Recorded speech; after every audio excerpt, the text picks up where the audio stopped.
Buenas tardes, queridos estudiantes. Mi nombre es Cristian Guzmán. Soy profesor de Historia y Geografía del Liceo Juan Arturo Pacheco Altamirano, Chillán Viejo. Y hoy quiero tratar un tema de la clase segundo medio, que es la Guerra Fría.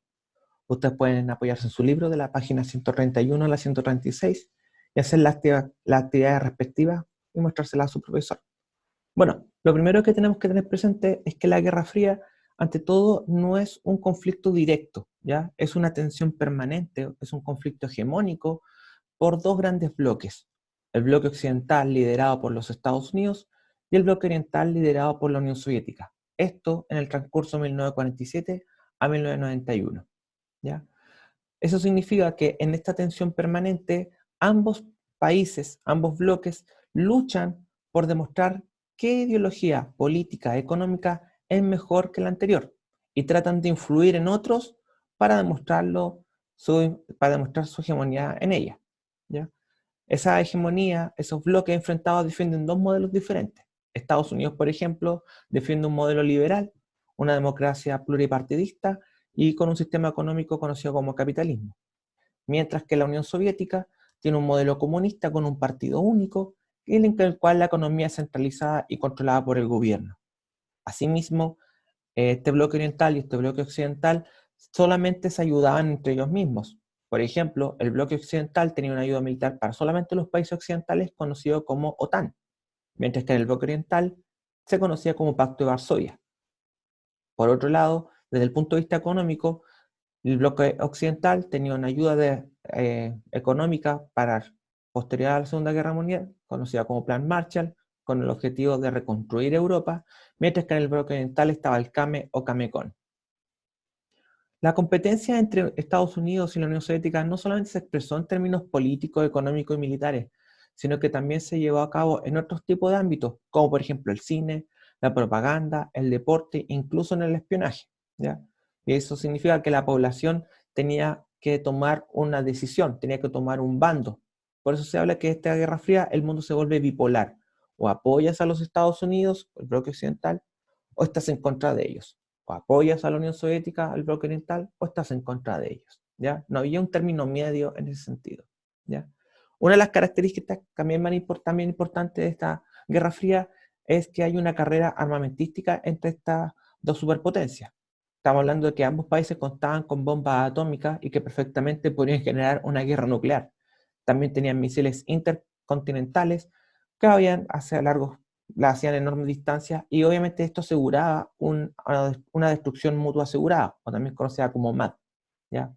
También era muy común que estas superpotencias utilizaran el armamento como disuasión política, tratando de convencer a otros países a unirse a sus bandos producto de esta gran cantidad de armamento que poseían. También es importante destacar, otra característica es que tenemos que señalar de que la Guerra Fría es una guerra de influencias. Y uno de los casos más emblemáticos va a ser el caso de Alemania, el cual después de la Segunda Guerra Mundial va a quedar dividida en dos grandes bloques: la República Federal Alemana, que es controlada por los Estados Unidos, y la República Democrática Alemana, que va a ser controlada por la Unión Soviética, ¿ya? Y en este sentido, ambos bloques, también la misma capital, Berlín, va a quedar dividida en dos, convirtiéndose en dos ciudades. La idea de construir un muro, conocido como el Muro de Berlín, es que contener un poco el avance de las ideas fascistas, según lo entendía la Unión Soviética, y también, por otro lado, de mantener su aislamiento correspondiente al bloque occidental. Por otro lado, también era una razón de crear este muro porque mucha población del Berlín Oriental veía una oportunidad de escape al ir al bloque occidental. Ocurrieron muchas muertes en el transcurso en que estuvo este muro, porque el cual era vigilado por militares durante todo el día. Muchas familias quedaron separadas, la ciudad quedó dividida en dos, y eso va a ser el claro ejemplo de cómo este mundo se vuelve bipolar. El muro de Berlín va a ser el ejemplo gráfico de esta situación. También es importante señalar de que en esta guerra de influencia, la Guerra Fría, entonces en la Unión Soviética y Estados Unidos intervienen en otros países con el objetivo de que adopten sus ideologías. Muchos países, producto de la descolonización, se independizan y tienen que elegir un modelo. Entonces los Estados Unidos y la Unión Soviética influyen sobre ellos. Así tenemos, por ejemplo, el caso de Corea, donde Estados Unidos interviene para evitar que las tropas comunistas invadan Corea del Sur, y por otro lado tenemos la guerra de Vietnam, donde Estados Unidos trata de evitar que las tropas comunistas controlen el país, pero Si bien en Corea del Sur lograron contener el comunismo, doctrina Truman, en cambio en la zona de Vietnam no fue así, uniéndose Vietnam en una sola bajo influencia comunista. ¿Ya? También tenemos otros casos importantes, como por ejemplo el caso de Chile, donde en 1970 se elige el primer presidente socialista por vía democrática, siendo algo completamente nuevo en la guerra, y obviamente la CIA ayuda a derrocar a este gobierno de Salvador Allende porque se veía como una amenaza para que esto convirtiera en un modelo a seguir por otros países.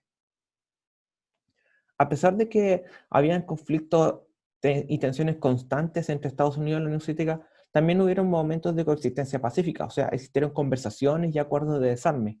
No obstante, uno de los elementos más importantes a destacar de esta tensión también va a ser la famosa crisis de los misiles en Cuba. En 1962, Cuba, que había sido un estado satélite de los Estados Unidos, tiene una revolución comunista durante este periodo y al recibir ayuda de la Unión Soviética deciden instalar en 1962 unos misiles con dirección a los Estados Unidos. Durante esta situación, el presidente de los Estados Unidos, Kennedy, y el de la Unión Soviética, Khrushchev, van a estar en constantes conversaciones y que durante este proceso se creyó que se podría generar una tercera guerra mundial. Por suerte para el mundo, la Unión Soviética decide sacar los misiles con dirección a los Estados Unidos como una manera de haber una solución diplomática ante esta situación. ¿Ya? ¿Cómo termina la Guerra Fría? Bueno, tenemos que tener presente de que esta Guerra Fría provoca básicamente un proceso de retroceso, donde, por un lado, la economía capitalista empieza una desaceleración producto de la crisis del petróleo en 1973, provocando el desarrollo y la llegada del neoliberalismo y el fin del estado de bienestar. Mientras tanto, en la década de los 80 empieza a hacerse cada vez más visible el estancamiento de la Unión Soviética, porque no podía seguir el mismo ritmo que la economía capitalista. Bajo esta situación, Mikhail Gorbachev decide incluir una serie de reformas políticas económicas conocidas como perestroika y glasnost. Perestroika, que significa reestructuración, consistía en tratar de reestructurar la economía y la política comunista, eliminar gran parte del gasto en armamento, y por otro lado tenemos la Glasnost, que significa transparencia, la cual consistía en mostrar los datos de inversiones y gastos que tenía la Unión Soviética al resto de los países para democratizar un poco la situación. El problema es que ambas políticas, en vez de generar una evolución de la Unión Soviética, provocaron una serie de revueltas. Pues básicamente, al darse cuenta los países orientales de que la Unión Soviética se encontraba en franca decadencia, producto del estancamiento económico de una economía cerrada, al igual de que al hacerse transparentes los conflictos que existían dentro de los partidos mismos, partidos políticos, entonces estos países empiezan a estallar una serie de revoluciones y estas revoluciones irán derrocando distintos regímenes comunistas en la Europa del Este y separándose de la Unión Soviética, donde tenemos, por ejemplo, el caso más emblemático que va a ser el de Polonia. Por otro lado, también durante este proceso de Glasnost y Perestroika, se empieza a destruir lo que es el famoso muro de Berlín, porque estos cambios se empiezan a extender de forma pacífica a distintos países de la Europa oriental. Se derriba el muro de Berlín y se unifica Alemania, siendo el hecho más importante para el final del conflicto. Y por otro lado, en 1991, producto de que varios países se empiezan a retirar de la Unión Soviética, también desaparece la misma Unión Soviética y el sistema comunista. La URSS se convierte en Rusia y en otros países. Bueno, espero que les haya gustado este pequeño resumen de la clase. Recuerden que ante cualquier duda o consulta, hablar con su profesor. Nos vemos. Chao.